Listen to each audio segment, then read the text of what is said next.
Good afternoon and welcome. My name is Cindy Arnson. I'm the director of the Latin American program. It's a pleasure to welcome all of you to this seminar that we're delighted and privileged to be co-sponsoring with the World Bank. The topic of today's meeting is the forging of social policy and the learning of lessons in terms of coming out of the economic crisis with a social and a political agenda. We have two very distinguished people to speak about this topic, former President of Uruguay, Tabaré Vázquez, and the chief economist of the World Bank for Latin America and the Caribbean, Augusto de la Torre. I'll introduce them briefly, and then I will pass the microphone to Augusto. Tabaré Vázquez is actually a doctor by training. He graduated from medical school at the University of La República in Montevideo. He entered his political career, I think most notably as the mayor of Montevideo, the capital, in 1989, as a representative of the Frente Amplio, the Broad Front. He was the presidential candidate of the Frente Amplio in 1994 and in 1999, and then won the election in the first round in 2004. He, I think, distinguished his administration by its focus on social policy and on improving the social and economic conditions of Uruguay's poor and middle class. Among the many priorities of his government were tax reform, reform of the health sector, something I think that is of great interest in this city, as well as a number of anti-poverty programs, most notably the PANES program, the Plan de Asistencia Nacional a la Emergencia Social. As a result of these programs, Uruguay experienced a notable decrease in poverty during the tenure of his government. Unemployment was cut almost in half, and I'm sure that he'll be sharing with us the figures, but at a minimum, poverty dropped by at least 7% at the national level. And I think the social reality helps to explain why the Frente Amplio was elected, its candidate was elected to continue in power in the elections that were held late last year. Also joining us is Augusto La Torre, a well-known personaje here in Washington. Augusto is a native of Ecuador, served from 1993 to 1997 as the president of Ecuador's central bank, and in November of 1996 was chosen by Euromoney magazine as the best Latin American central banker. In Washington, he worked for many years at the International Monetary Fund before coming to the World Bank in 1997, where he currently occupies the position of chief economist for Latin America and the Caribbean. He has a list of publications which you can find on his website, which would be the envy of any academic, as well as many years of practical experience. I'd like to remind people in the audience that the presentation of President Vázquez will be in Spanish. If you need simultaneous translation, we have microphones. I'd also like to say to anyone who is in the overflow room that we will take questions from the fourth floor by writing so that you will have an opportunity to participate more actively in this exchange. I'd like to thank Sergio Jelinek of the World Bank, members of the Uruguayan Embassy, and others of Augusto's staff at the World Bank for their assistance in organizing this event. Also, Nikki Nichols and Adam Stubbitz of the Latin American program here at the Wilson Center, together with our intern Adam Drolet, who has done extraordinary work in supporting this effort. Without further ado, I'd like to recognize Augusto, who will say a few words about the work that the World Bank is doing with CIEPLAN in Chile on this important topic. Thank you. Speak from here. Thank you. Thank you very much. It is a real pleasure to be here and an honor to be with President Vázquez here. So I want to say things in 5 minutes because I do not want to cut the time available to listen and learn from President Vázquez. And what I'd like to say are what I think are 4 big questions I have in my mind about the political and the social dynamics that have supported these remarkable economic facts. So I'm not sure if President Vázquez will talk about them, but I think I should put it in front of you because this is the area where economics fails us. We reach a point where what matters are the social and political dynamics of societies that give life to these economic facts. So let me mention 4 remarkable economic facts about Latin America that have appeared in the recent crisis, which I'm sure have deep political and social underpinnings and that we need to understand better. The first one is that, contrary to everybody's expectation, Latin America comes out of this crisis strengthened rather than weakened. The traditional situation in Latin America was that when the U.S. would catch cold, we would catch pneumonia. And by that, we economists meant that whenever we had an external shock of sufficient magnitude, that shock tended to be amplified in our societies and would create much more distress than the shock itself because of these amplification effects. And this time, we actually had shock absorbers. We actually were able to cushion the shock. And I'm sure that one reason why this was possible was that in Latin America we have been able to build a stronger macroeconomic and financial policy frameworks. And one question I have is, what was the politics of that? I understand the economics of it, and I'm happy that it happened. And it's important, I think, to understand the politics behind that, because for the region to maintain this ability in the future to resist better the shocks, these strengths have to be consolidated.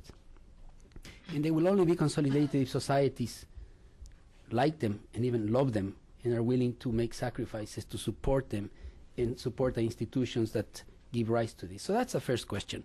Why and how can we sustain this better macroeconomic immune system that has helped us so well in this crisis? The second is a big question I have, and it's based on a fact that I just learned 2 weeks ago.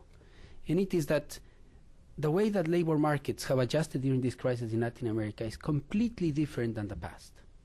In the past, whenever we had a downturn, what you would see in labor markets was you have a sharp rise in formal employment, as formal firms would stop hiring or try to reduce employment. You would have a sharp decline in real wages because inflation would be part of the response, and inflation would erode the purchasing power of real wages, so you'd have real wages declining. And then you'd have an important rise in informality. Well, we don't observe any of these 3 things this time. First, formal unemployment did increase, but didn't increase as much as the past, much less. Informality, there's no evidence that informality has risen in the region. In some countries, actually, informality continued to decline. Uruguay is one of them, and also Brazil and other countries. And third, real wages did not fall because we had an environment of very low inflation, and we are becoming more like European countries where nominal wages don't fall because workers don't like that. Societies don't stomach a reduction in nominal wages, so nominal wages did not fall. Inflation didn't go up. In fact, real wages kept on going up. This is a real puzzle, and I wonder whether there are some political and social dynamics behind that. The third puzzle I have is, I expected, as many did, that this crisis would lead to increasing inclinations for protectionism. That not only rich countries but also emerging markets, in an effort to sustain economic activity in the face of the collapse in trade, would become more protectionist. That has not happened. There must be something that has to do less with economics and more with politics, or with the way in which societies make decisions, that is, in my opinion, fairly new and quite remarkable. And finally, the missing link. I think in Latin America, the big missing link is growth. Through administrations like yours and others in the country, I think we have improved social policy. A little bit, we have better social policy. It's not perfect, it's far from perfect. We have better social policy. We're becoming less vulnerable, but we really have not managed to get our societies behind a very strong growth agenda. And we Latins continue to have low expectations. We look at our past and we said, well, last year we grew by 2, now we're going by 3, let's be happy. When what we should be doing is saying, we're growing by 3, the East Asian tigers are growing by 8, what's happening with us? So we set our standards low because we kind of look at ourselves too much in our own past and are unable, our society seem to be, our politicians seem to be unable to mobilize very strong drive for a productivity, growth, investment, saving, that type of agenda. And for me, that's a big puzzle. Now, as these are my questions, and then I would say something. Fortunately for us in the World Bank, we will have the honor of having you joining us as a member of an advisory board of a project we're beginning. And this project is precisely oriented towards this idea. It's a project that aims at facilitating a better conversation about policies in countries, in individual countries, a conversation that comes from within the country, where priorities and actions are identified from within. And I guess one of the key at the heart of this project with this effort to understand better how good economic policy can be linked with good processes of dialogue where politics and social aspects are incorporated. So that's all I wanted to say. And now I think it's much better to listen to you. Thank you.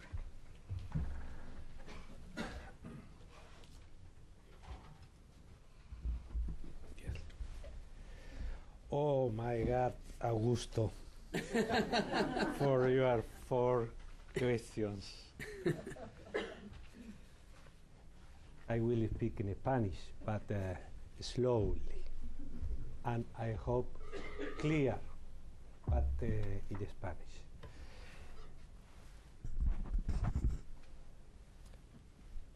Amigas y amigos, antes que nada, y como decimos comúnmente en nuestros discursos, lo primero es lo primero, y lo primero es agradecer en esta oportunidad, en este momento, la presencia de todos ustedes y agradecer el tiempo que destinan de sus vidas para compartirlo con nosotros. Especialmente valoramos enormemente el tiempo porque es el único bien que no tenemos opción de recuperar en nuestras vidas.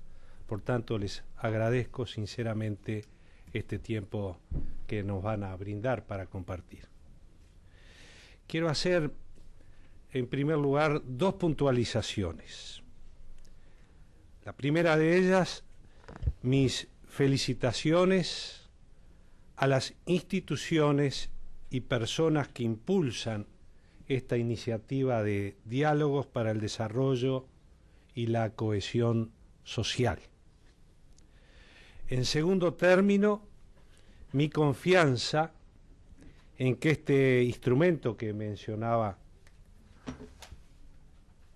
previamente mi colega, mi querido amigo, en algunos aspectos bastante novedoso, este proyecto, esta idea del Banco Mundial, bastante novedoso. Tengo confianza en que el mismo aporte al avance hacia los objetivos planteados y que estos se expresen en mejoras tangibles para la gente, que la gente pueda apreciar mejoras en su calidad de vida a través de la gestión política.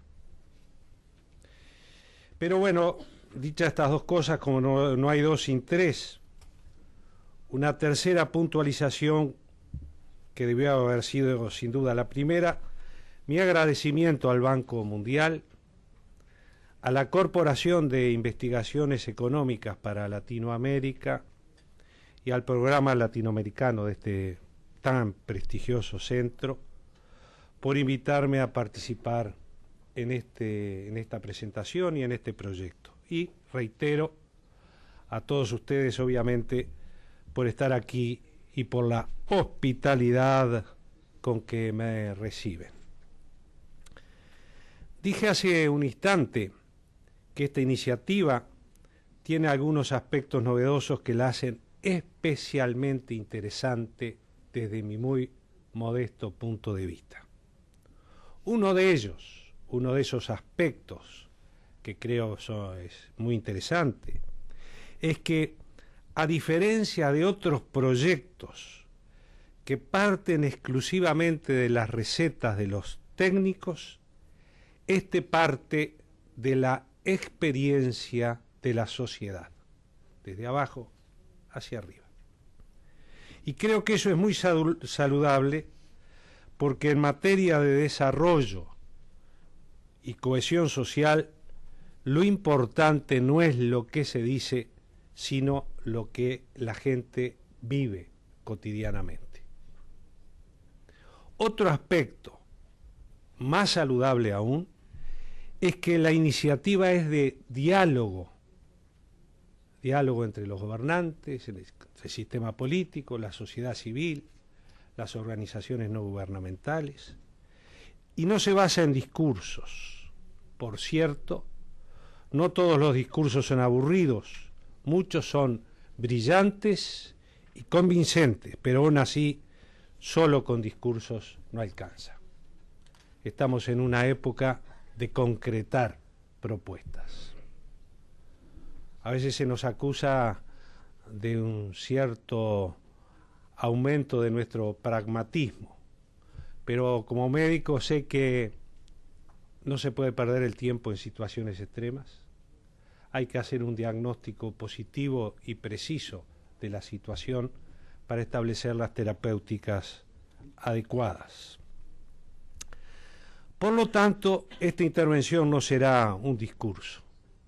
Intentará ser apenas una breve y tal vez provocativa introducción al diálogo. Y espero que alguna de las respuestas, por lo menos que tú me planteabas, Augusto, las responda en mi discurso, y si no, intentaré hacerlo a posteriori. Amigas y amigos, la invitación a este encuentro tiene un título muy sugestivo. Es América Latina después de la crisis, la agenda política y social para la reconstrucción. Pero sucede, y ustedes lo saben muy bien, por cierto, que Latinoamérica ha tenido tantas crisis, tantas agendas y tantas reconstrucciones, que alguien podría preguntar a cuál de ellas me voy a referir. Pero créanme, desde nuestro punto de vista, cualquiera de esas crisis, forma parte de una misma historia, un pasado que no ha sido fácil y respecto al cual de nada sirve quejarse o repartir culpas. Y aquí hago un breve paréntesis. Los latinoamericanos nos hemos ganado el concepto que tienen nuestros hermanos de otras partes del mundo, que Latinoamérica vive permanentemente de siesta y de fiesta, cosa que no es verdad. Los latinoamericanos hemos trabajado muy duros para enfrentar situaciones muy difíciles. A veces hemos tenido éxito y a veces no. Esta es una realidad. Latinoamérica ha trabajado muy duro para salir de una situación de inequidad social y de desigualdad más marcada que en otras regiones del mundo. Lo segundo que también es cierto es que los latinoamericanos nos acostumbramos a la doctrina del quejismo, si se puede utilizar ese término, y no sé cuál es la traducción en inglés. Digamos, a la doctrina de la queja y de echarle la culpa de todos nuestros males, que los tenemos, es cierto, al imperio de turno. Y nunca asumimos la autocrítica de medir y visualizar cuál es nuestra parte en estos males que vivimos. A lo largo de la historia de Latinoamérica, la culpa de los males que teníamos fueron del imperio de turno, de Portugal, de España, de Gran Bretaña, de Inglaterra, de Estados Unidos, y créanme que sin duda parte de la culpa la tuvo el imperio de turno de la situación que vive Latinoamérica. Pero también debemos reconocer que los latinoamericanos no fuimos capaces de elaborar un proyecto político para que los latinoamericanos viviéramos mejor, que tuviéramos una mejor calidad de vida. Por omisión, por incapacidad intelectual, o vaya a saber por qué, y nos ponemos dentro de este contexto, no lo miramos desde afuera, sino de adentro, debemos de asumir de una buena vez por todas la responsabilidad y la autocrítica de decirnos, bueno, es tiempo que elaboremos un proyecto político para que los latinoamericanos vivamos mejor. Y esta responsabilidad de nosotros, en primer lugar, de los latinoamericanos. Por tanto, reitero, tenemos un pasado complejo, que no ha sido fácil, y respecto al cual de nada sirve quejarse o repartir culpas. Y esa fue una historia que nos trajo hasta el presente, y tal vez aquí entonces está la crisis a la que refiere la convocatoria a este diálogo, la crisis económica internacional que estalló en septiembre de 2008. Y a esto es lo que vamos a hacer entonces referencia. Aunque esta crisis, esta última, no fue casual ni repentina, lo cierto es que aún no sabemos demasiado sobre sus causas profundas. Parecería, reitero desde nuestro modesto punto de vista, que el capitalismo se enloqueció y no hay a quien culpar de esta locura. Parecería que el mundo se transformó en un manicomio dirigido por sus propios enfermos. Y esto es un reto para todos nosotros, políticos, intelectuales, filósofos, la academia, desentrañar todos estos misterios que rodean a la última crisis a nivel internacional. Tampoco nos atrevemos a dimensionar su profundidad y alcance, ni siquiera su duración. Se dice que lo peor ya pasó, hay quien lo dice, hay otros que dicen que podríamos estar peor, otros que estamos mejor, pero no tanto, que podríamos estar mejor. En fin, decía John Kenneth Galbraith, que ustedes saben, economista, diplomático, escritor y periodista de origen canadiense que vivió casi un siglo, 98 años, desde 1908 a 2006. Él decía, refiriéndose a su condición de economista, él decía que algunos economistas, entre los que él se incluía, no tenían ni idea de lo que pasaba y que otros no sabían siquiera eso.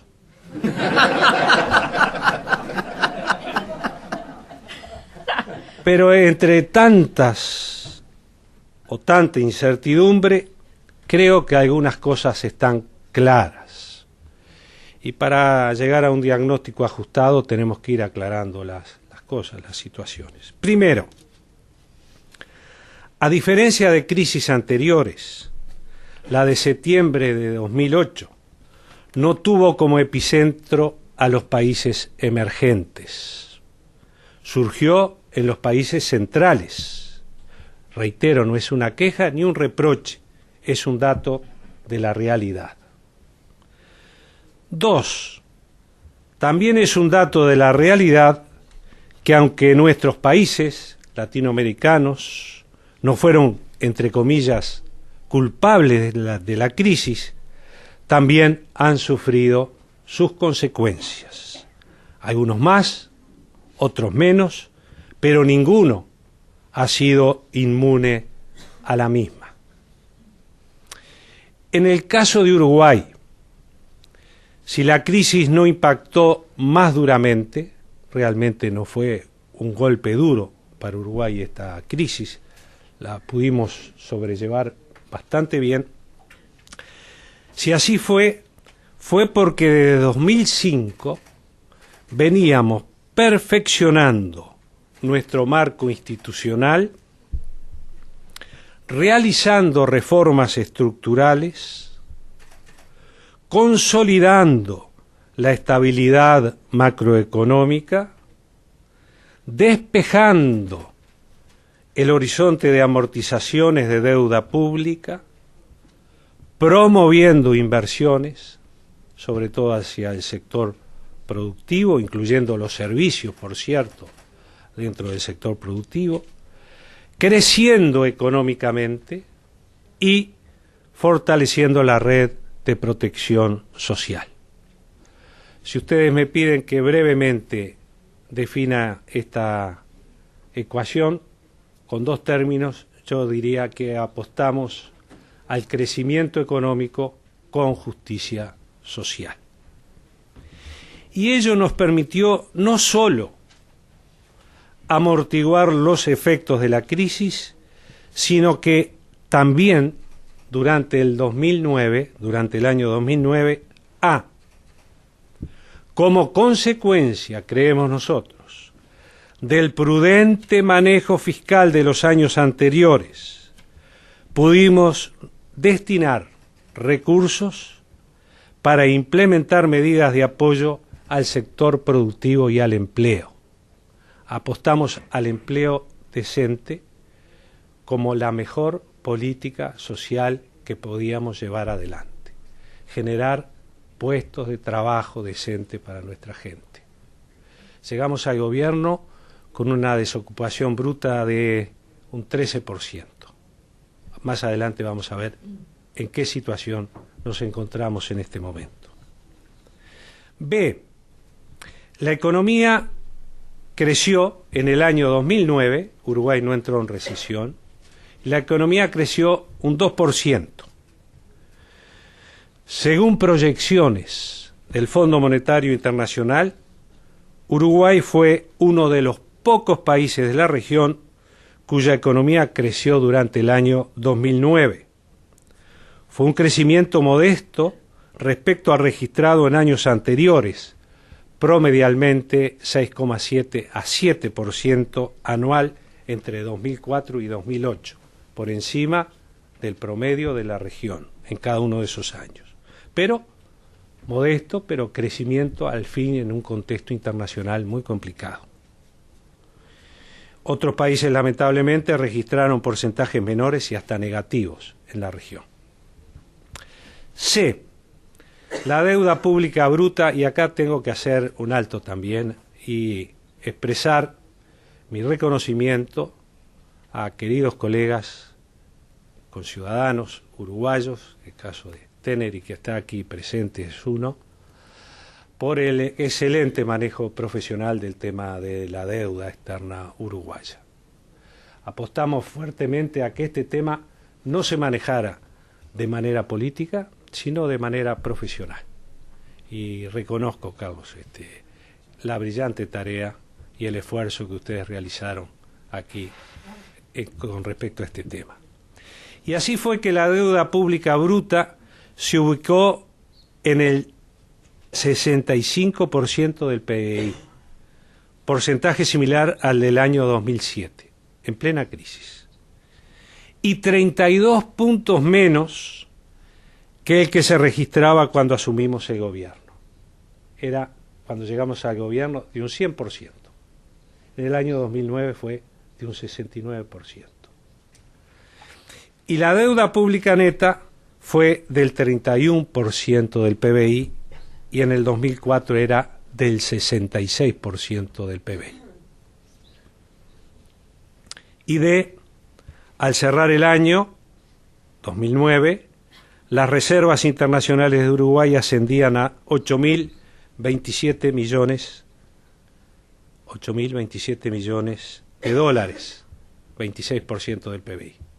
Cuando llegamos al gobierno, no quiero equivocarme, tú me ayudas, Carlos, estaba en 600 o 800 millones la reserva o algo más, ¿no? No existía. Y en 5 años, y con crisis en el 2009, llegamos a estos niveles. Y muy importante, porque la realidad, creemos nosotros, no se mide solamente por el crecimiento económico, o la deuda pública, o las reservas acumuladas, sino que a diciembre de 2009, 1. El desempleo alcanzó su mínimo histórico, 6.9%. Habíamos partido de un 13% 5 años atrás. 2009, diciembre, 6.9% en plena crisis. 2. La pobreza, que 5 años antes golpeaba a casi un tercio de los uruguayos, ahora se ubica en el 19%. Siguen siendo muchos y nos duele en el alma dar estas cifras, pero ya son menos y estoy seguro que serán menos aún si seguimos por este camino que hemos trazado. Y 3, la inversión pública en educación. La inversión pública en educación significa el 4,5% del Producto Bruto Interno. Si a esto le sumamos la educación privada que hay en el Uruguay, estaríamos entre los dos niveles en un 6% aproximadamente del PBI dedicado a la educación. Asimismo, y directamente vinculado a lo anterior, que finalizando la primera etapa de un programa iniciado a mediados de 2007, en el Uruguay, hoy, cada alumno y maestro de las escuelas primarias públicas de nuestro país tenga su propia computadora portátil entregada gratuitamente por el Estado, con acceso también gratuito a Internet. Es decir, apostando fuertemente a la educación, a la capacitación de nuestra gente, a la preparación de nuestros recursos humanos. Este plan que acabo de mencionar, cuyo nombre se sintetiza en la sigla Ceibal, vocablo que alude a una hermosa flora autóctona de nuestro país, es mucho más que entregar una computadora y facilitar un servicio. Es una profunda transformación y, si ustedes me permiten y sin temor, quiero decir que es una profunda revolución en materia de métodos y contenidos educativos. Es un avance en igualdad de oportunidades para todos los niños uruguayos en el acceso a la información, la comunicación y el conocimiento. Y como el tiempo pasa y los niños crecen, es una excelente puerta al futuro. Porque el mayor patrimonio de un país es su gente y no hay prosperidad posible sin recursos humanos calificados. Podrá haber crecimiento económico, pero no habrá desarrollo humano. Y el objetivo final, político, al guiar una nación, es buscar la felicidad de su gente y una mejor calidad de vida para todos, dando igualdad de oportunidades. Amigas y amigos, tal vez mi mención a Uruguay les ha resultado un tanto extensa y autocomplaciente. De ser así, les pido disculpas, pues ese no fue mi propósito. ¿Cuál fue mi propósito al plantear todos estos temas? Mi intención fue transmitirles, primero, que las fortalezas construidas, el trabajar sobre nuestras debilidades, el tener una visión no solo cortoplacista, sino a mediano y largo plazo, fueron construyendo fortalezas que nos permitieron, atravesar la recesión mundial más importante de los últimos 50 años sin afectar las condiciones de vida de la población. Segundo, que la sustentabilidad de las políticas sociales se apoyaron en la sustentabilidad fiscal. Hay que terminar con el voluntarismo. Hay que terminar con el pensamiento meramente populista y voluntario de pensar que podemos llevar políticas sociales por milagros, por magia o por atajos. Hay que cimentar fuertemente a una nación para poder llevar adelante políticas de justicia social. Y no hay sustentabilidad para estas políticas si no hay una sustentabilidad fiscal y un manejo adecuado de la economía de nuestros países. Manejo adecuado que no es ni de derecha ni de izquierda, simplemente es de buen administrador. Tercero, que las perspectivas de crecimiento e inversión en nuestro país son auspiciosas. Hemos llegado a un nivel de un 20% del Producto Bruto Interno en inversión extranjera en Uruguay.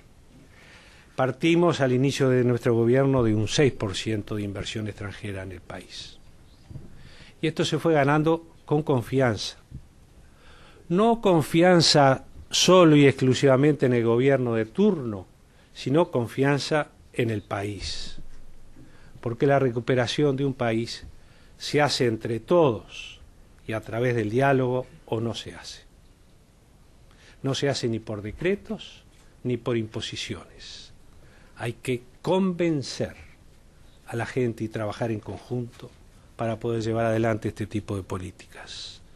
Pero nuestras perspectivas de crecimiento e inversión son realmente auspiciosas. Uruguay piensa crecer este año un 4 o un 5% en su Producto Bruto Interno. Cuarto, que se han generado las bases para continuar en la senda del desarrollo económico y social. Cuando llegamos al gobierno habían muchas demandas, muchos requerimientos de la sociedad, muy justos, que tenían un largo tiempo, muy justos, pero que no podíamos contemplar todos al mismo tiempo, ni todos inmediatamente. Y teníamos dos opciones. Íbamos a reconstruir o intentar ayudar a reconstruir un país que había sufrido una crisis muy importante en el año 2002-2003, que nos había llevado a la situación que ya planteamos, y que había resquebrajado hasta los cimientos de nuestra nación. Ante esta situación y ante los requerimientos tan justos que nos planteaba la situación, la población, teníamos dos opciones. No nos olvidemos que teníamos que intentar reconstruir una casa con la gente adentro, que no es lo mismo que reconstruir una casa sin gente. La primera opción que se nos planteaba era, bueno, tapemos un poco las rajaduras de la pared, revoquemos, pintemos, alumbremos y rápidamente presentemos a la población, entre comillas, la casa reconstruida. Seguramente el primer viento fuerte que llegara iba a mostrar de nuevo las rajaduras y poner más en riesgo aún a la gente que la habitaba. La otra opción era comenzar desde los cimientos mismos, recimentar, fortalecer las bases. Claro que esto al principio no lucía, porque no contemplaba rápidamente esos requerimientos que teníamos. Y al principio, si ustedes quieren, hasta hubo una mayor demanda, un mayor reclamo de los sectores de nuestra sociedad, los sindicatos, los empresarios, la sociedad civil. Pero apostamos a este último camino, fortalecer los cimientos. Y hoy, claro, con los diarios del lunes yo le digo los resultados de los partidos del domingo anterior, del partido de fútbol, Pero hoy que pasó el tiempo, nos alegramos de haber tomado esa decisión. Comenzar a fortalecer fuertemente los cimientos, trabajar sobre nuestras debilidades y vulnerabilidades, esperar un tiempo prudencial para comenzar a ver los resultados. Es decir, generar bases para continuar en la senda del desarrollo económico y social. Quinto, y que esos logros, en los cuales, por cierto, el gobierno tuvo un importante desempeño, no son mérito exclusivo del gobierno. También son mérito del sistema político en su conjunto, de los sectores público y privado, de empresarios y trabajadores, de la comunidad académica y científica, en fin, de la sociedad uruguaya en su conjunto y de su vocación, compromiso y funcionamiento democrático.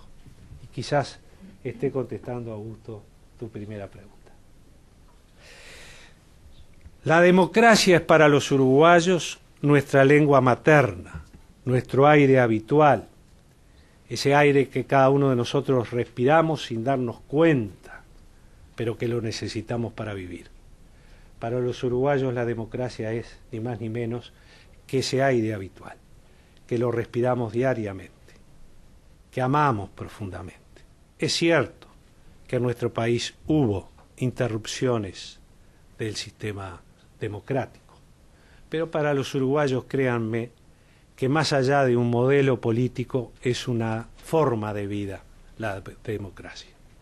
Y creemos firmemente que estos logros se sustentan y se basan en una profunda inserción, ampliación, alargamiento del pensamiento, del sistema y de la manera de vida democrática. Sin democracia no podemos esperar obtener estos resultados que Uruguay y otros países han obtenido en democracia. Pero reitero, en la senda del desarrollo no hay punto final. Todo objetivo que se alcanza marca también el punto de partida hacia otro objetivo. Puede parecer lento y aburrido, pero este recorrido no es cuestión de vértigo y diversión. Es un recorrido de trabajo, es un recorrido de transparencia, de austeridad, de seriedad, de responsabilidad. Y pensar también que detenerse es retroceder. Hay que seguir lenta pero firmemente avanzando en la prosecución de conseguir estos objetivos. Y más allá de los deseos y de los manuales, la realidad indica que en la construcción de las naciones no hay atajos ni milagros. Y como este proyecto de diálogos para el desarrollo y la cohesión social, que así se llama este proyecto que lanza el Banco Mundial, se propone ser un aporte con la mirada en el horizonte y los pies en la realidad, con el corazón en la utopía pero con los pies en la tierra. Permítanme mencionar muy brevemente dos componentes que me parecen fundamentales en un proyecto o proceso de desarrollo como el que está planteado. El primero, la capacidad de pensar estratégicamente. A menudo la gestión del presente y lo inmediato impiden apreciar la necesidad de que las sociedades y las naciones puedan verse a sí mismas con una perspectiva de 20, 30, 50 años hacia adelante. No es futurología, es responsabilidad y prospectiva. Debemos tener una visión de futuro. Y hay instrumentos y metodologías bastante más precisos que una bola de cristal para ello. Al futuro también se lo puede construir. En esa tarea de anticiparse al futuro y de modelarlo, los gobiernos tienen competencias y responsabilidades intransferibles, para las cuales obviamente deben estar legitimados por el respaldo de la gente, por el respaldo popular, y preparados, hoy más que nunca. No se puede improvisar. Gobernar es en ese sentido, y si ustedes me permiten para decirlo en términos automovilísticos, circular con la documentación en regla, dentro de la Constitución y la ley todo, fuera de la Constitución y la ley nada, afianzados en un país y en una sociedad profundamente democrática, documentación en regla, atentos, por cierto, a lo inmediato, a lo que pasa a nuestro alrededor cuando conducimos, pero con las luces largas encendidas. Hay que mirar hacia adelante. El segundo componente que me parece importante, reitero, es la capacidad de construir y articular mayorías y políticas de Estado. El desarrollo en tanto proceso, además de llevar tiempo, como tal, como todo proceso es evolutivo y se desarrolla en el tiempo, esto es obvio. Además requiere sustento político y sustento social. Ninguna estrategia, por mejor inspirada que esté, por sólidos que sean sus fundamentos técnicos, pueden prosperar si no logra concitar mayorías que la hagan viable. No es cuestión de vencer, sino de convencer. ¿Que construir eso no es sencillo? Por supuesto que no es sencillo. Pero así es la democracia.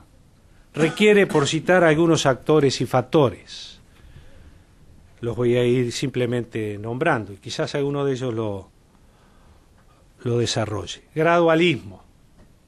Esto no se logra de la noche a la mañana. Es un proceso. Hay que plantearlo en el tiempo, con un objetivo o un norte y una dirección y sentido que marque el derrotero. 2.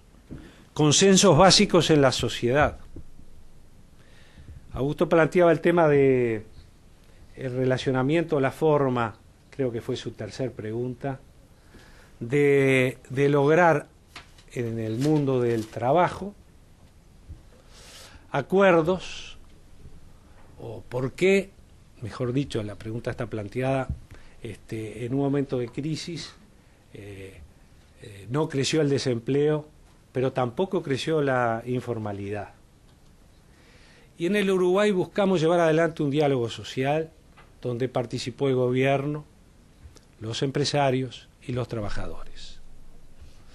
Pero tenemos un ejemplo en nuestro país que viene desde muy atrás, no desde nuestro gobierno, desde atrás, donde en el sector de la construcción se ha logrado, a través del diálogo entre los empresarios y los trabajadores, establecer bases que permiten hacer convenios laborales por 3 o 4 años, que no solo contemplan los aumentos salariales, sino también otros logros vinculados a la calidad del trabajo y al entorno familiar y social del trabajador.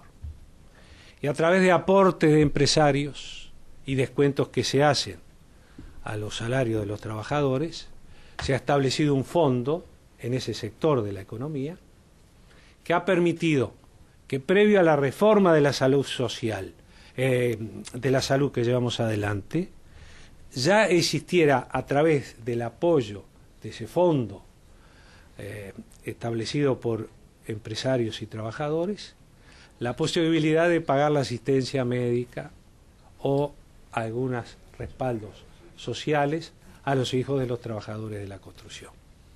Yo creo que se pueden lograr esos acuerdos que marcan y pautan la madurez de la sociedad, pero que redundan en beneficios de todos, no solo de los trabajadores, también de los empresarios.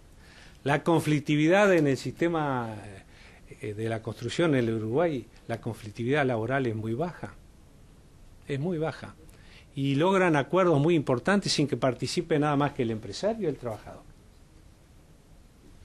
Y creo que, claro, que no es fácil hacerlo, no es fácil llevarlo adelante, pero es posible, se puede.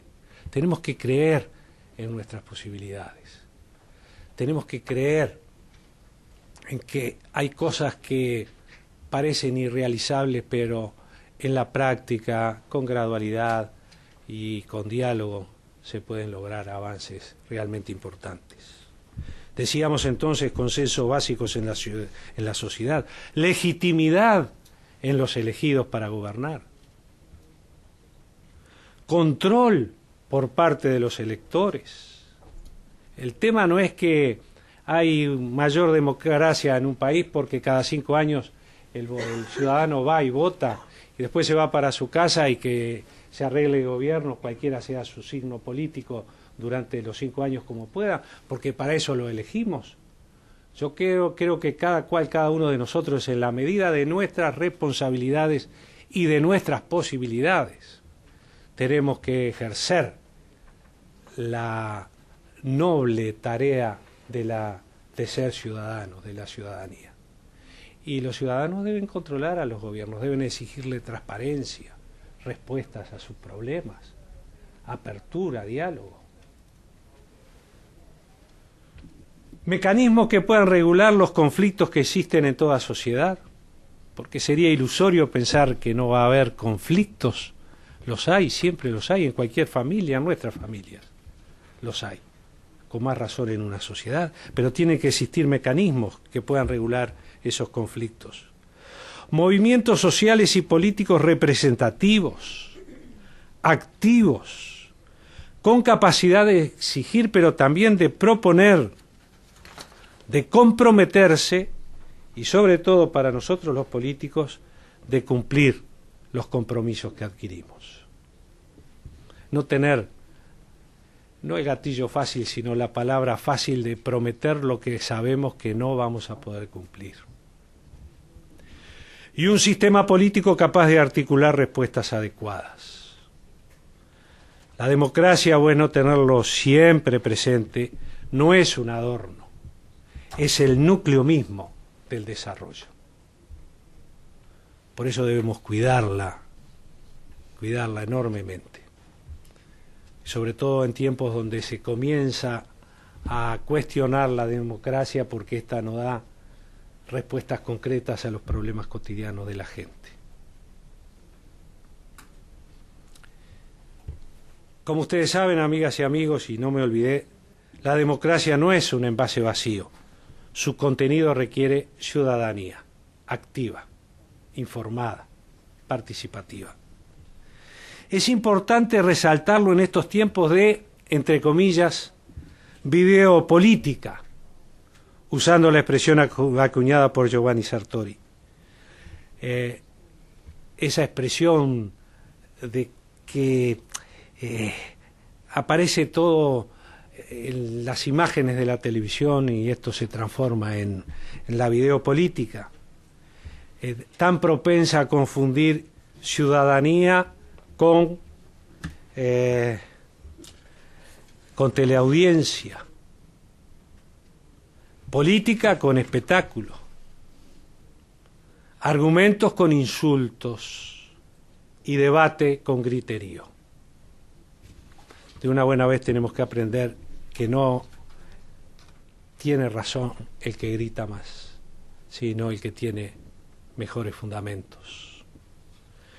Creo que hay que rescatar y fortalecer a la ciudadanía como sistema de derechos y responsabilidades y a la política como articulación democrática de la sociedad. Y no perder de vista que ética y política son compatibles. Son compatibles. Observen ustedes que hasta quienes más fervorosamente creían y predicaban que la política había muerto y que el mercado y el saber tecnocrático llevarían al progreso universal, tras el naufragio que significó el estallido de la crisis financiera en septiembre de 2008, esos mismos, ellos, reconocen a la política y al Estado como tabla de salvación.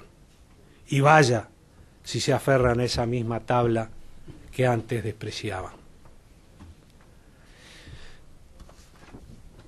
Amigas y amigos, aunque ya he mencionado las dos capacidades vinculadas al desarrollo que quería subrayar y esta introducción se ha extendido demasiado, siento que el desarrollo de la misma nos ha traído hasta otros dos asuntos importantes con cuya mención concluyo.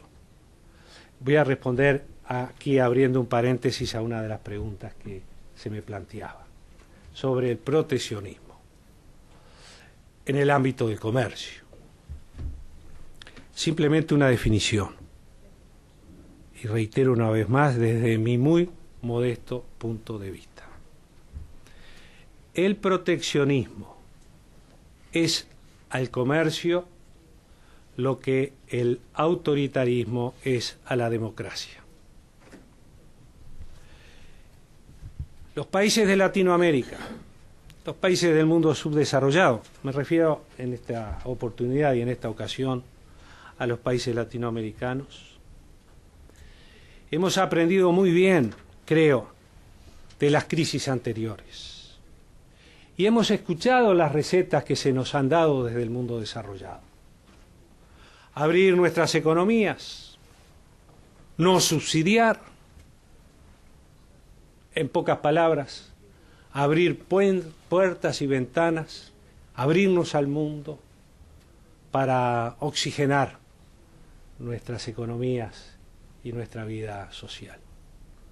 Y lo hemos hecho, vaya si lo hemos hecho, vaya si Uruguay lo ha hecho, felizmente lo hemos hecho. Pero ¿con qué nos encontramos? Con quienes predicaban esta doctrina para nuestros países, los países del mundo industrializado, desarrollado. Cuando vamos a participar en la política del libre comercio, nos encontramos que estos países que nos recomendaban esto subsidian sus producciones, no fijan cuotas para nuestras exportaciones, desarrollan políticas proteccionistas. Y lo que nosotros reclamamos, y lo reclamamos con energía, con respeto, pero con energía, por cierto, no es ninguna dádiva o limosna, no es ninguna prebenda. Y reclamamos oportunidades para colocar en el mercado internacional el producto del trabajo de nuestra gente. Porque para poder sostener todo esto que hemos dicho, para poder afianzar la democracia como sistema político y como manera de vida, necesitamos trabajo para nuestra gente. Y colocar el producto del trabajo de nuestra gente en el mercado internacional. Pero cuando salimos a hacer esto nos encontramos con barreras proteccionistas que nos impiden competir en igualdad de condiciones, muchas veces, con los países del mundo desarrollado. Queremos oportunidades, no queremos ni limosnas ni prebendas.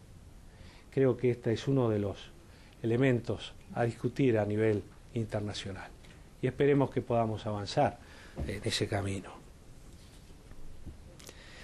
Pero decía que esta reflexión que hemos hecho con ustedes, apenas algunos títulos, para, si ustedes quieren provocar la discusión de estos temas, nos ha traído hasta otros dos asuntos que creo importantes, con cuya mención voy a concluir esta intervención. El primero de ellos refiere a nuestra identidad como región.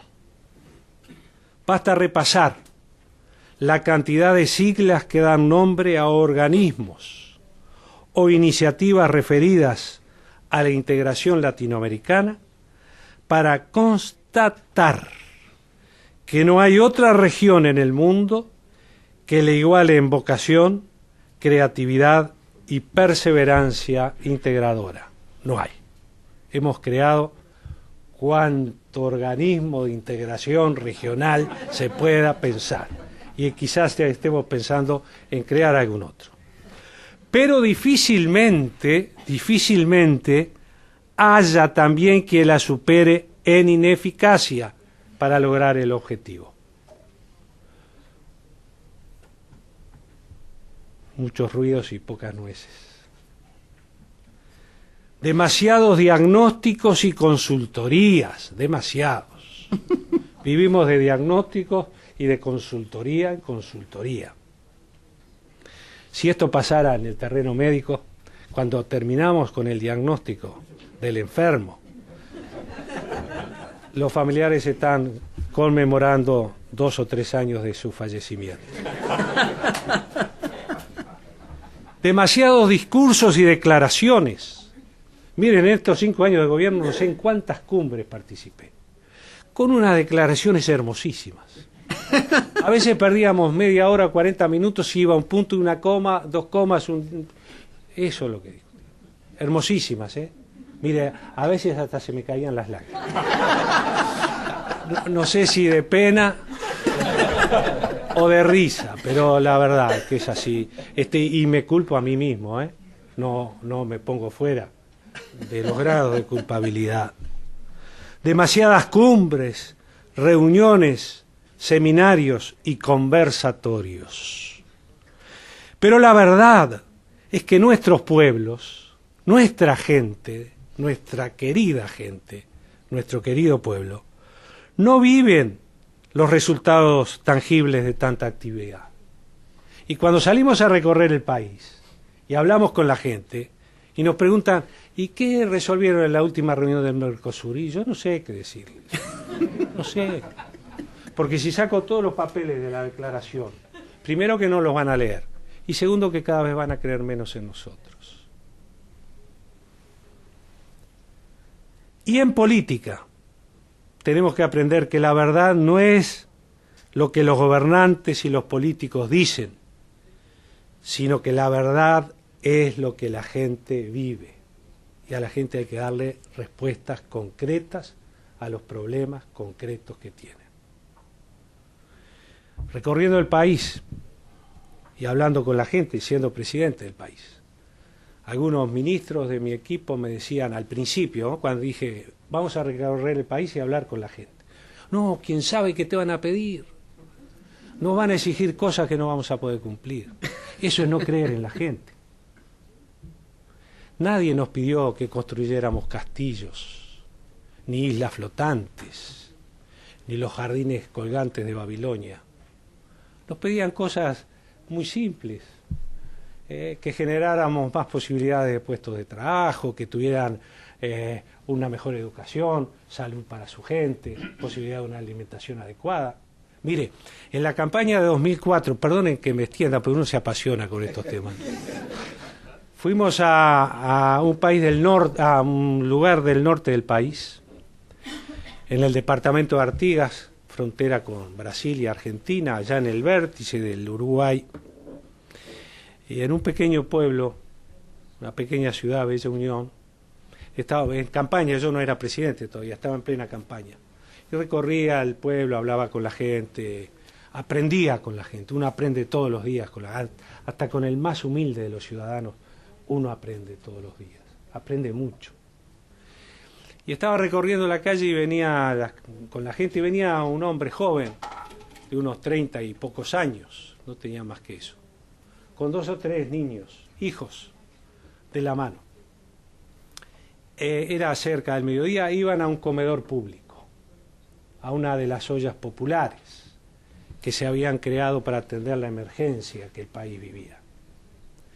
Y este hombre, muy modesto, seguramente pienso que no tenía ni siquiera terminada la escuela, la educación primaria, me dice, mire, si usted llega a ser presidente, yo le pido desde ahora solo una cosa. Yo quiero darle de comer a mis hijos en mi casa, en la mesa familiar. No quiero más comer con ellos en comedores públicos. Yo quiero tener trabajo para poder darle de comer a mis hijos. Y esto pauta la dignidad de la gente. Hay que creer en la gente. hay que creer en la gente. Porque la verdad no es lo que los gobernantes y los políticos dicen, sino lo que la gente vive.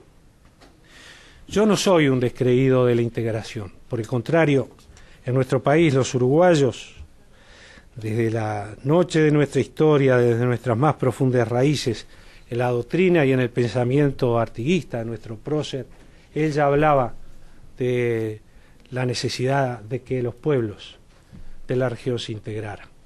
Tenía un pensamiento federalista y republicano. Por tanto, creemos en la integración. Por eso mismo, creo que debemos y podemos mejorarla, asumiendo que la integración es un proceso complejo, pero necesario, y durante el cual nadie tiene por qué renunciar a ser lo que es, pero tampoco confundir lo que quiero ser con lo que debe ser, y en el respeto entre los países. Creo que es posible un proceso de integración de toda América, desde Alaska hasta Tierra de Fuego, pero con otras reglas de juego que las que tuvimos hasta ahora. No olvidando el pasado, porque lo que pasó, pasó, somos todos culpables y vivimos momentos de desencuentro muy grandes entre los Estados Unidos de América y los latinoamericanos. Muy grandes y muy graves, y hubo responsabilidad de todas las partes, cosa que no podemos olvidar. No lo podemos olvidar.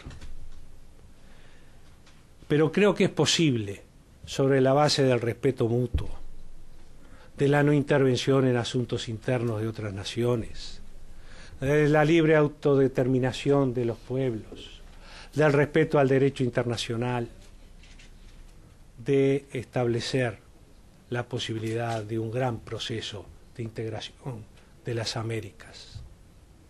Y lo reclamo porque por el camino de la historia, como dice Eduardo Galeano en una de sus obras, los latinoamericanos perdimos hasta el derecho de llamarnos americanos. Y creemos que toda América debe ser para todos los americanos, del norte, del centro y del sur. Creemos profundamente en los procesos de integración, pero sobre las bases que hemos planteado.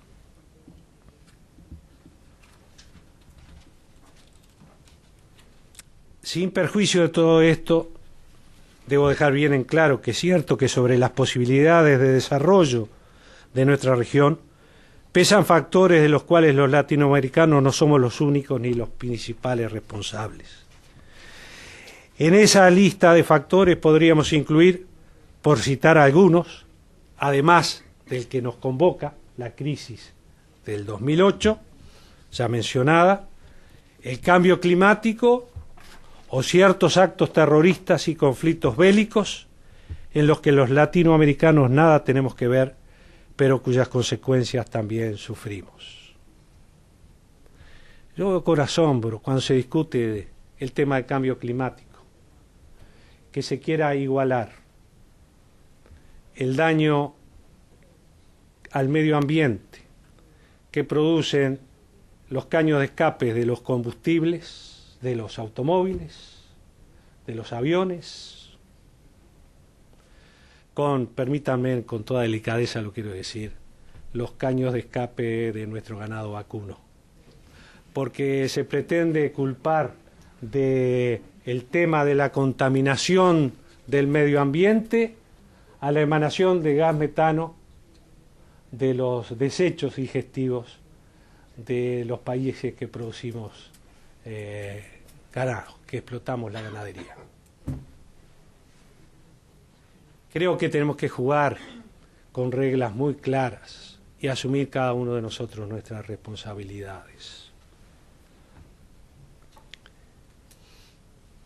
En esta lista también hay un caso que quiero citar explícitamente y que ya lo mencioné, el proteccionismo en el comercio internacional. Resulta, como decía hace unos minutos, contradictorio que quienes autoproclamándose abanderados del libre comercio exhortan a los demás a seguir el ejemplo de sus discursos y en los hechos que importan más que los discursos, son los campeones del proteccionismo. Conste que intento decirlo elegantemente.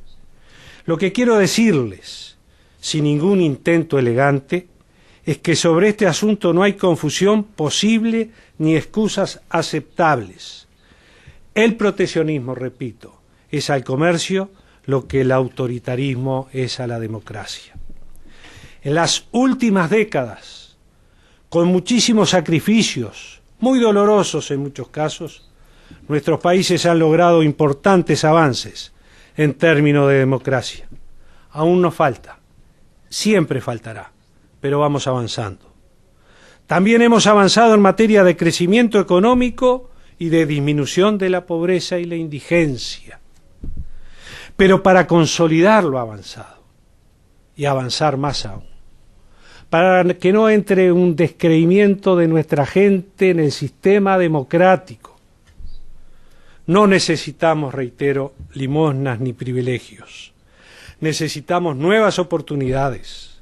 Nos hemos ganado el derecho a ellas. Y esas nuevas oportunidades pasan por producir más y mejor, es cierto, y competir internacionalmente, pero competir en condiciones de igualdad, que hoy no las tenemos. Esa condición de igualdad no garantiza la felicidad de nuestra gente, pero acrecentará las oportunidades de Latinoamérica e incluso su creatividad, su compromiso y autoexigencia para conjugar crecimiento con equidad, porque solo con crecimiento económico no se logra el desarrollo humano, crecimiento con equidad y libertad con democracia. Muchas gracias.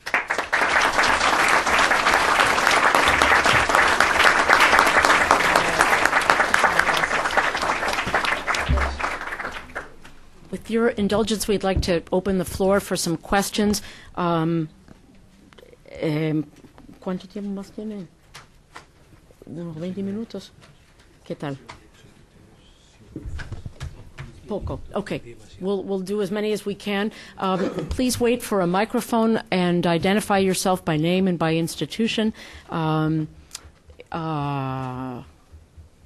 First call, over here.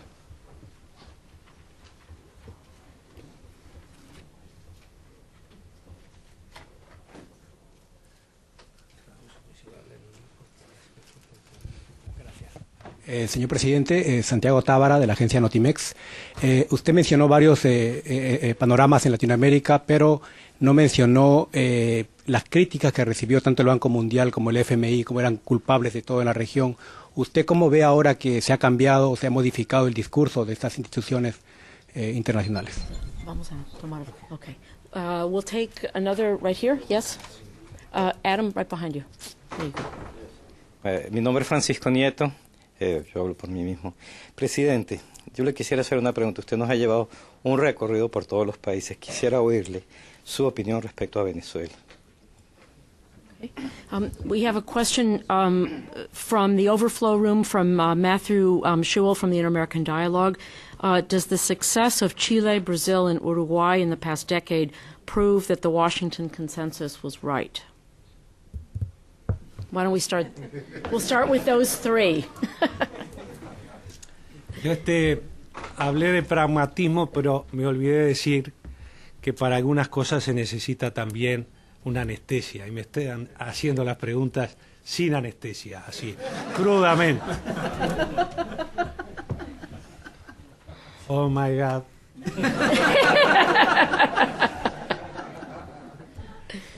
Claro que fuimos críticos del FMI y del Banco Mundial, y no lo decimos ahora, y aquí, o en otras partes lo hemos dicho acá, y hace muchos años. Y vemos, como usted plantea muy bien, señor periodista, un cambio positivo en el relacionamiento de estos organismos internacionales con los países latinoamericanos.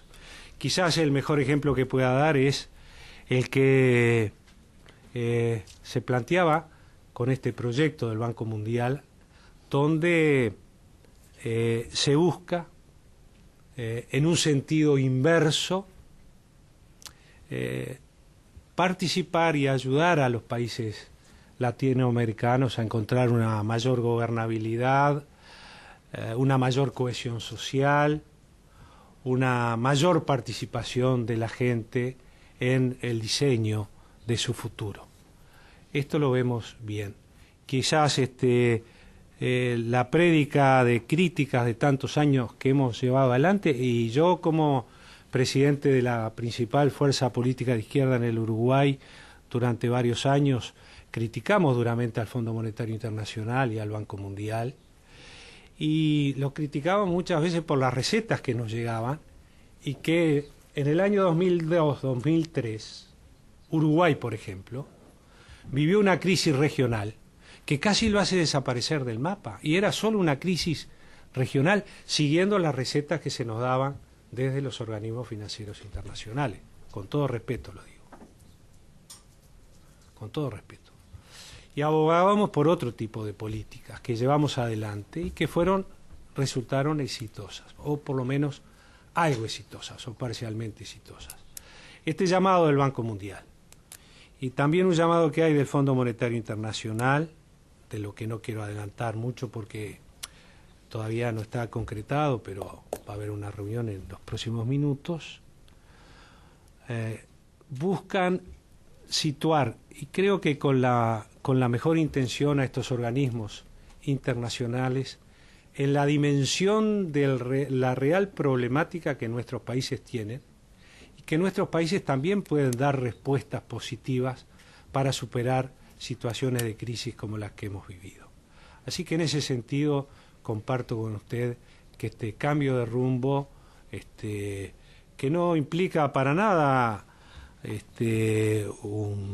una pérdida de valor de esas instituciones, por el contrario, son muy positivas. Venezuela, mon ami, qu'est-ce que vous voulez? Je ne le sais pas, mais...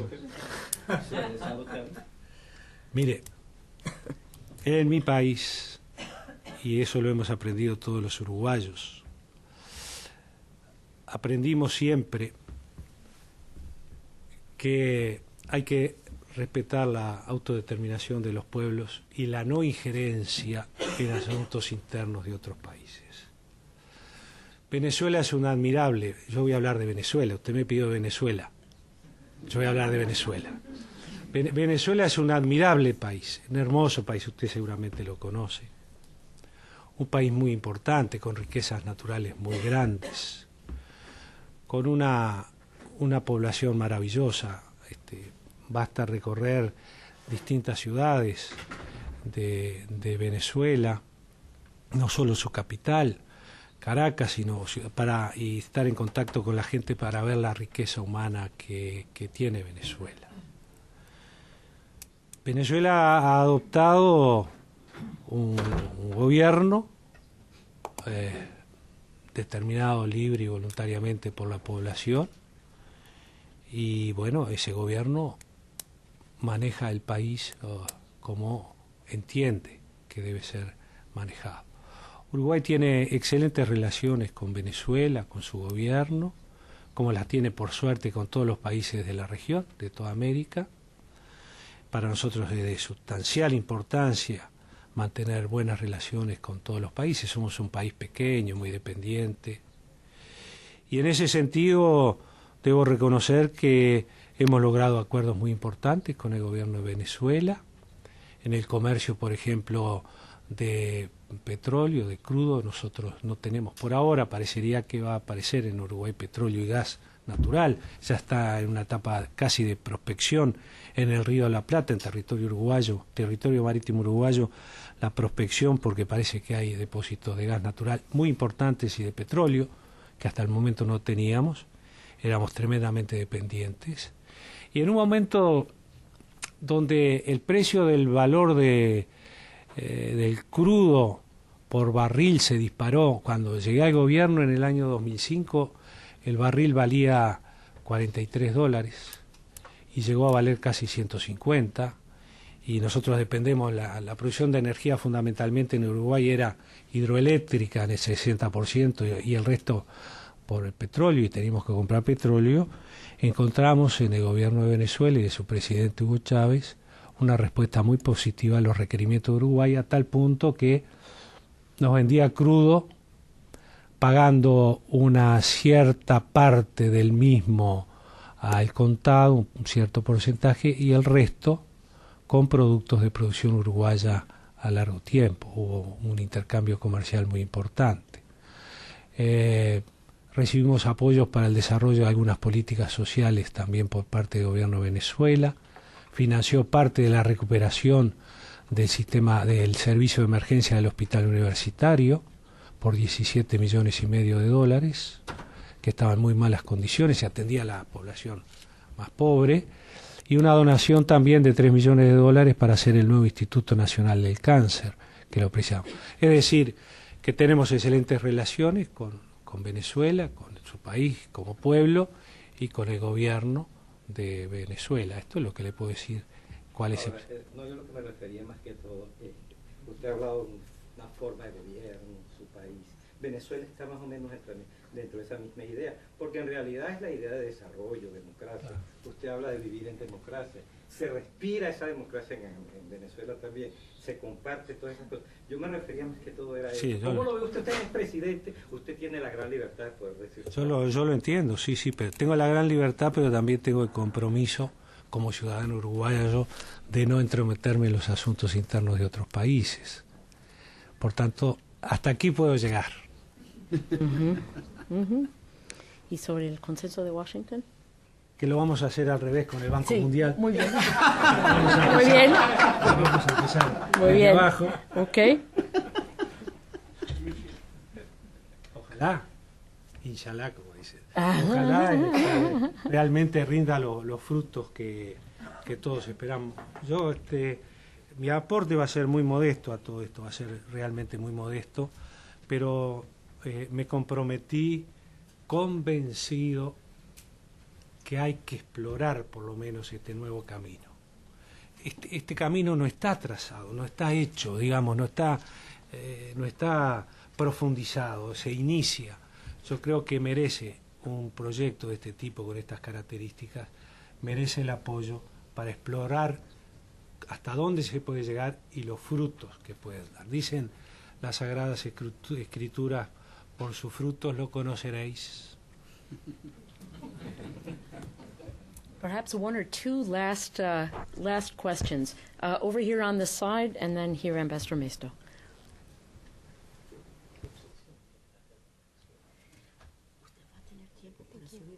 Buenas tardes, señor presidente. Catalina Quintero, del Banco Mundial. Yo quería preguntarle usted cuál cree que es el primer paso que debería seguir Latinoamérica hacia la integración regional. O sea, ya se han dado varios pasos, pero ¿cuál cree que es el siguiente? ¿La integración económica o qué otro paso? Bueno, se han dado... Una pregunta más sí. y con esto terminamos con el embajador Mesto. Sí. John Mesto. Usted podría, señor presidente, hacer estando aquí en Washington, darnos una idea, una evaluación sobre las políticas del gobierno del presidente Bush y del gobierno del presidente Obama, y algunas ideas de cómo a usted le gustaría ver la política de los Estados Unidos hacia, no solamente al Uruguay, sino hacia el continente. Another small question. Bueno, la última palabra.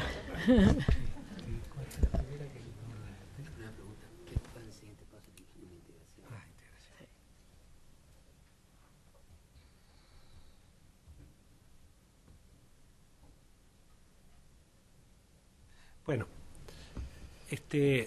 como dije en mis palabras, nosotros somos firmes partidarios de la integración regional.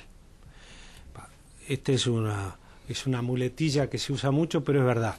En un mundo globalizado como el que tenemos, hubo muchas globalizaciones también, como hubo muchas crisis también, hubo muchas globalizaciones, ninguna tan extendida como esta, pero las hubo.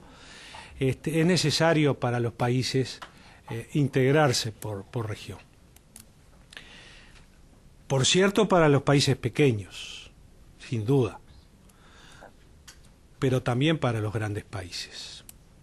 En este mundo globalizado no hay destino en soledad. Ningún país, por grande que sea, solo puede obtener logros importantes si no es integrándose en la región. Los procesos de integración no son mágicos tampoco. Tienen sus complicaciones, sus problemas. Por ejemplo, el Mercosur no tiene ni siquiera 20 años, ¿no?, de su definición. Y aquí tenemos al embajador de Uruguay acá en Estados Unidos, el doctor Gianelli, que participó activamente en los inicios, en la creación del Mercosur. No tiene 20 años. 25. 25. Bueno, es del 92, o sea que Sí, es casi 19. Claro, no tiene 20 años. Perdón. No tiene 20 años. No tiene 20 años. ¿No? Sí, Muy bien. no tiene 20 años. Y yo creo que el Mercosur ha avanzado. Es cierto que hoy está definido en los hechos como un tratado comercial entre 4 países de base arancelaria, un tratado comercial de base arancelaria. No hemos podido avanzar mucho más. Pero es un proceso muy joven. La Unión Europea, para consolidar lo que ha logrado, ha llevado más de medio siglo de trabajo, ¿verdad? Y hay razones valederas para que a veces se avance muy lentamente si hablamos en términos de años de vida humana. Si hablamos en términos de vida de países, quizás no sea tan lentamente, pero por ejemplo en el Mercosur hay grandes asimetrías. Brasil es 45 veces más grande que Uruguay y Argentina 15. Las economías de Brasil y Argentina son enormes, las de Uruguay y Paraguay son muy pequeñas. La economía de Uruguay es casi la misma que la economía de la provincia de Córdoba, en Argentina. Y esas asimetrías, por un lado, son motivo para que haya dificultad en avanzar en los objetivos que se han planteado de una unión aduanera. Por otro lado, también no nos olvidemos que nuestros países tienen casi una misma matriz productiva y nosotros apostamos en los procesos de integración a la complementariedad y no a la competencia.